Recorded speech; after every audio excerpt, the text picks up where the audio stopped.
Welcome, Yolani Ganel.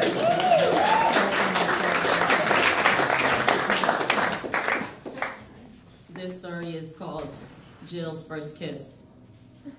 So in the days leading to our date, our third date to be in fact, I was like a fucked up mess. I was nervous, I was anxious, I couldn't eat, I couldn't sleep, and mainly it's because I knew that this third date was important for me.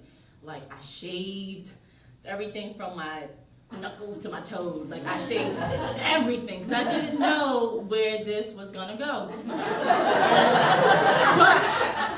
I wanted to be prepared. And so we go to dinner. And mind you, I've never felt this way. Like I was so anxious. My eyes hurt, everything. And I remember, and this, okay, this is all true stories. So I remember, going to the restaurant, I'm like, oh my gosh, she's gonna wanna eat, and I just wanna fuck her, but I can't really tell her that.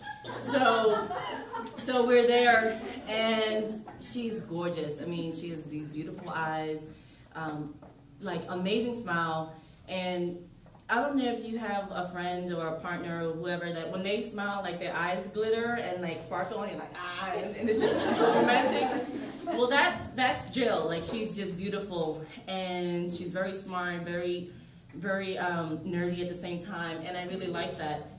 And so we're eating, well, she's eating, I'm looking at my food, and I'm just like, so you're gonna kiss me tonight, right? She's like, what? I'm like, I want 2 kisses. She's like, okay, sure, whatever. I'm like, good. So that's all I'm thinking. I'm like, I'm gonna get 2 kisses. And so we leave the restaurant and go to my place, and I'm sitting there. Well, actually, I was standing, and I was like, hey, why don't you sit down? And she's like, oh, what are you gonna do? And so we start kissing, and I damn near passed out. And I couldn't breathe. And so you'll wait into the story because this is really an epic moment for me.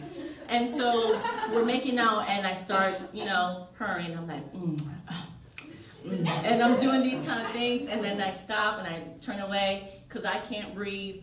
My stomach is hurting, my eyes are hurting. I just can't handle these like emotions. And she's like, yo, you keep dissing me. What's going on? I'm like, I'm sorry, but I just, it is what it is. And I couldn't even explain it. So finally, she presses me against the closet door, and, she's kissing me, and I'm like, listen, I can't, like, this is too much. And I'm literally about to melt. I'm falling down, and she's lifting me up. And she's like, you know what? I think I'm going to leave. And I'm like, yeah, you should probably do that. So she goes, we kiss again, and then she leaves, and I go up to my room, and I'm all fucked up. So then I call, and I'm like, hey, you forgot something. And she's like, what did I forget?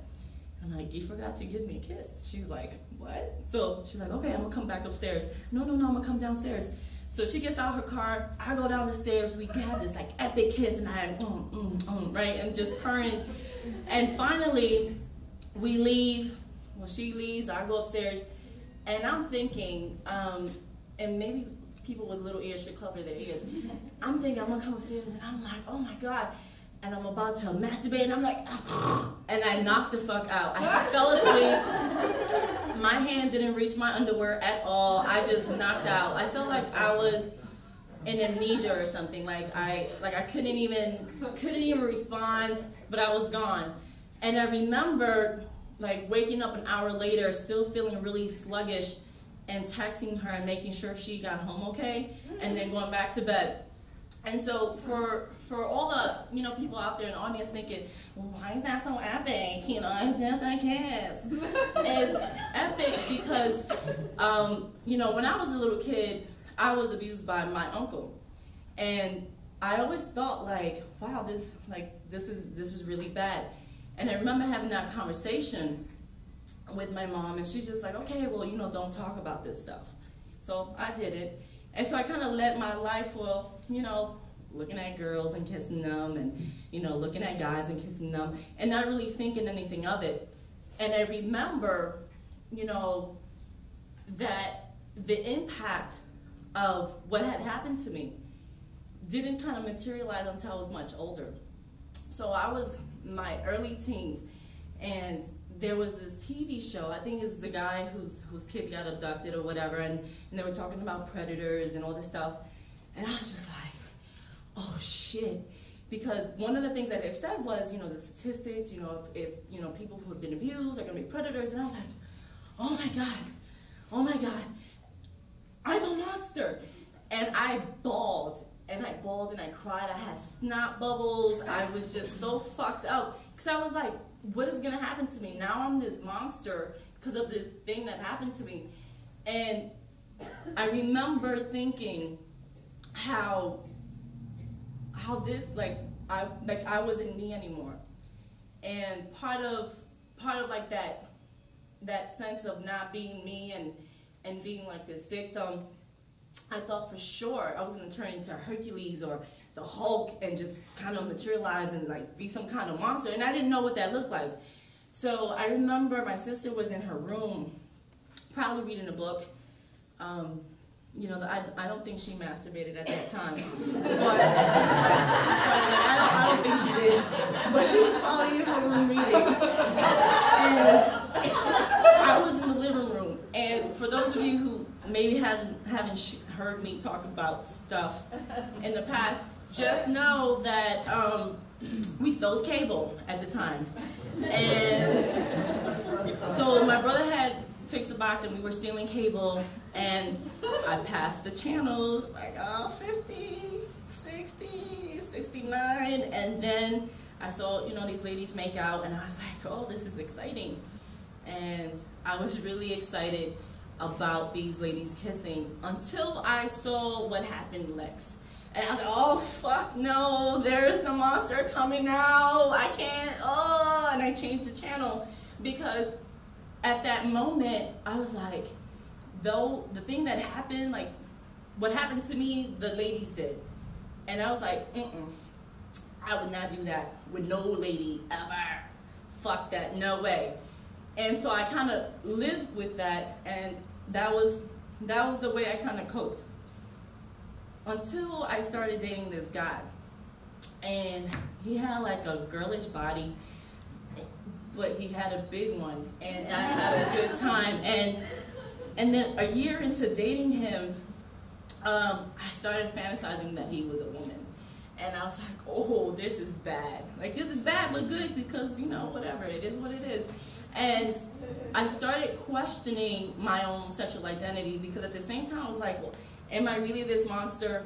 But by then years had passed, and I realized that, that didn't make any sense. But you couldn't tell that, to a 5-year-old. You couldn't tell that then to a 16-year-old, and so on and so forth. And so I remember that this was the epic moment when I realized that I was queer.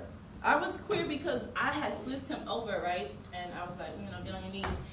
And I did, something, and I started thinking, I was like, I wish this, chewing his butt, was a vagina or something.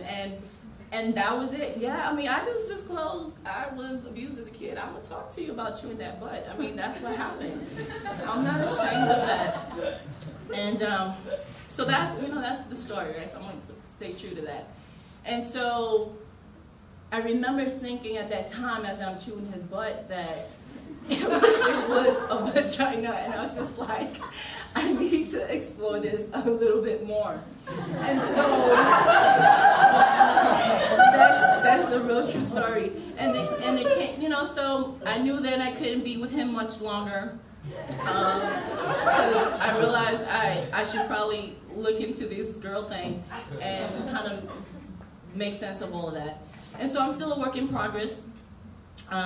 There's things that I'm still kind of working on, processing. There are things that do scare me though, when messing around with girls. Like, I know a lot of you guys in the audience are like natural. I'm scared of that heavy. No, ma'am. And like, if you gotta warn me, because if I pull down your pants and it's like, I can't. It scares me so bad. I just can't do it. So that's another thing I'm kind of working on, because those are, I guess, some boundary issues I don't know, like comfort zone things. But, so that's my story. You know, it's epic.